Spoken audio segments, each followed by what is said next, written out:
Assalamualaikum warahmatullahi wabarakatuh. Ketemu lagi bersama saya Dadan Sugianto di Dadan Sugianto Channel ya. Aduh, ya ini untuk review kemarin lawan Arab Saudi ya. Berita yang sangat menggembirakan sekali. Berita yang sangat wow, spektakuler. Pasti ya, semua senang, semua wah, animo ya, mantap banget ya. Tapi saya bukan untuk mereview seperti yang biasa ya tentang highlight atau gimana.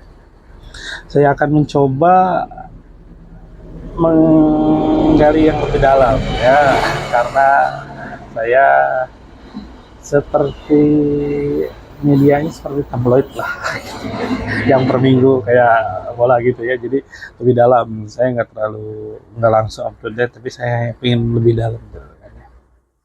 Ya, Indonesia mengalahkan Arab Saudi 2-0 dengan serangan balik yang bagus sekali ya, mantap. Dua-duanya serangan balik, dua-duanya dicetak sama Marcelino Ferdinand. Dia dipercaya untuk starter nomor starter di line up ya, langsung main. Alhamdulillah dia bisa menjawab kepercayaan yang diberikan oleh STY. Aduh, sekarang kita ada semangat lagi, ada harapan masih jadi tinggi lagi ya untuk ke Piala Dunia. Tapi tetap ya harus rasional, tetap kalau menurut saya. Nah ya, kalau membahas pertandingan, sebenarnya kalau kita bisa memanfaatkan peluang, bisa 5-0 lah. 3-0, 4-0 bisa ya.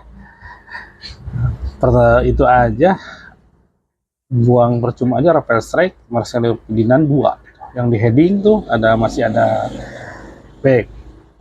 Terus kena Tihang, terus Rafael Strike one on one sama penjaga gawang. Itulah. Tapi ya alhamdulillah ini juga ya. Mungkin harus nunggu oleh dulu ya. Nah, itu kalahnya sama Jepang. Terus kemarin kita defensifnya bagus. Walaupun Arab menguasai bola, tapi Arab tidak punya peluang yang bagus, yang maksudnya di atas 60-70% termasuk enggak.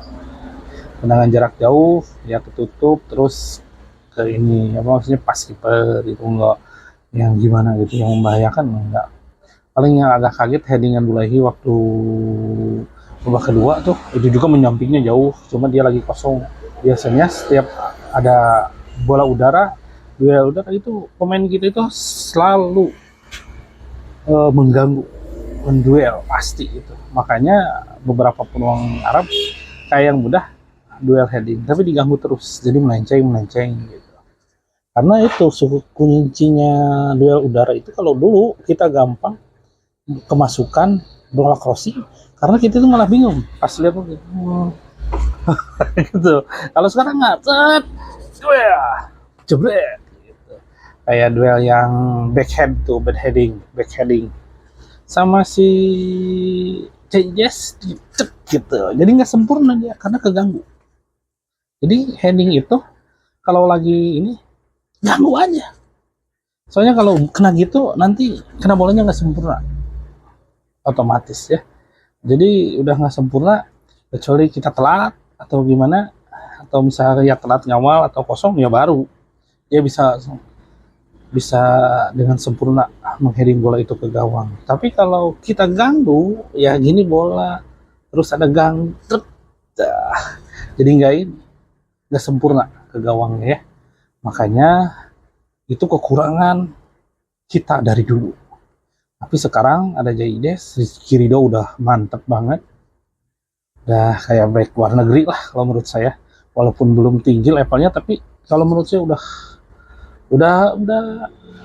bisa main di Liga Belanda kasta kedua. Gitu. Udah bisa, apalagi masih umur 22, masih berkembang. Kalau menurut saya Rizky Ridho udah bagus lah. Lokal juga Marcelino bagus, tapi ya ada kekurangan kadang terlalu ini, tapi untuk sekarang ini masih bagus. Saya kira ratingnya juga tinggi ya. Ya evaluasi mungkin itu, mungkin hanya memanfaatkan peluang lebih bagus lagi ya, karena Indonesia pasti lebih untuk bertahan. Saya rasa ini terus untuk membahas Justin Hubner yang bola tuh kena kakinya kena kepala orang Arab, pemain Arab. Kalau menurut saya itu wajar, kartu kuning oke lah, tapi sebenarnya itu ya mau gimana, bola so mau dibiarin. Kalau dikontrol sama kepala semua pemain Arab, Justin Hubner lewat, mau dibiarin masuk gitu. Enggak, saya pernah dulu waktu Roma itu, Batistuta di Roma, saya masih kecil itu, masih ingat saya, si lawan apa ya, nggak tahu, masih di Fiorentina nggak tahu udah ke Roma, saya masih udah lama ya, udah hampir 30 tahun yang lalu atau 35 tahun yang lalu.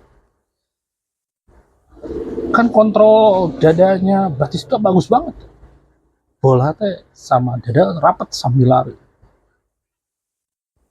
Ya pemain kalau nggak salah kan apa Harum deh, nggak salah waktu lawan Parma, bolanya kah ya dihalangin, bola di dada ya dihalangin, ditendang di kotak penalti itu, kotak penalti si bolanya kena, ya gimana mau dibiarin gitu, dimasukin diem aja, takut orang luka, ya gimana lagi, itu konsekuensi gitu. Dia nggak kena kartu merah, kartu kuning sama kayak gini, terus nggak penalti padahal di dalam kotak penalti, tapi tendangan tidak langsung. Itu yang pernah saya ini, itu bola dulu memang berbahaya, terlalu tinggi kaki. Itu bola dulu bukan niat mau mencederain orang lain, bukan terlambat. Gimana sih, kaki udah melayang, kita kaki udah melayang mau nendang, bolanya nggak ada kaki orang, ya kenal lah, ketendang kayak gitu, seperti itu ya, yang benar gitu. Walaupun ya wasit agak ngeselin sebenarnya agak-agak dikit ke ini,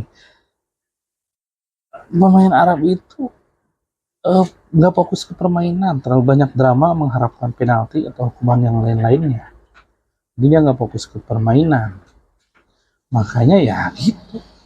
Padahal wasit dikit-dikit parah kalau ke Arab Saudi. Tapi bikin kesel deh, banyak trik. Harusnya si wasit itu kalau kelihatan itu hanya trik atau diving, nggak penalti, itu harus dikasih kartu kuning biar nggak banyak drama pemain Arab. Ya beginilah level permain itunya. Iya, harusnya komite wasit AFC itu lebih tegas, karena ya gitu mengganggu, banyak drama, jadi ya itulah, nyebelin. Ya makanya itu tentang bola. Tapi ini kemenangan Indonesia itu bagi penggemar sepak bola di Indonesia itu kabar yang sangat baik sekali ya. Semua ada terharu, ada yang menangis. Saya lihat di interview yang lain, emang benar ada yang nangis, cowok-cowok itu, ibu-ibu juga ada, saking terharu. Ya gimana lagi, ya kapan lagi kita terus di PHP-in sama timnas, baru sekarang kita mendapatkan kabar segembira ini.